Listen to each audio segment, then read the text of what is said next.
जब भी हम एक डोर की नॉब को ऐसे पकड़ते हैं तो हमें कभी-कभार झटका लगता है। ऐसा इलेक्ट्रिक चार्ज की वजह से होता है। मान लीजिए एक एटम है, एटम में प्रोटॉन होता है और इलेक्ट्रॉन होता है।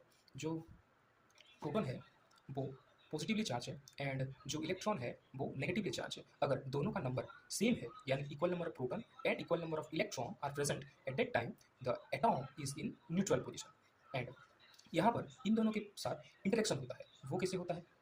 जब भी पॉजिटिव पॉजिटिव पास में आते हैं तो उन दोनों के पास रिपेल करते हैं, यानी कि similar charges repel each other and opposite charges attract each other.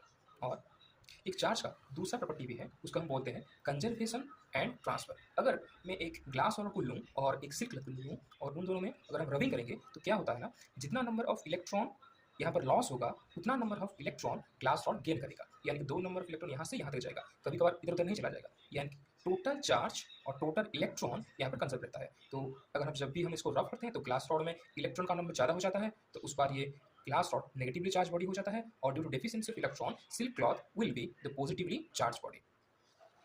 Then अगर हम इसका यूनिट देखें तो इसका यूनिट होता है कूलम और एक कूलम में 6.24 क्वार्टिलियन इलेक्ट्रॉन होता है, बहुत सारे इलेक्ट्रॉन होता है, तब जाकर 1 कूलम ऑफ चार्ज होता है। तो जब भी आप देखो कि जब भी आप स्वेटर को खोलो उस वक्त अगर आपके बाल या फिर आपके हेयर अगर खड़ा हो रहा है तो आप समझ लेना कि वो इलेक्ट्रिक चार्जेस की वजह से हो रहा है। तो आज के लिए हम इतना रखते हैं। मोर कंसेप्चुअल वीडियोज़ के लिए सब्सक्राइब करें। Thank you.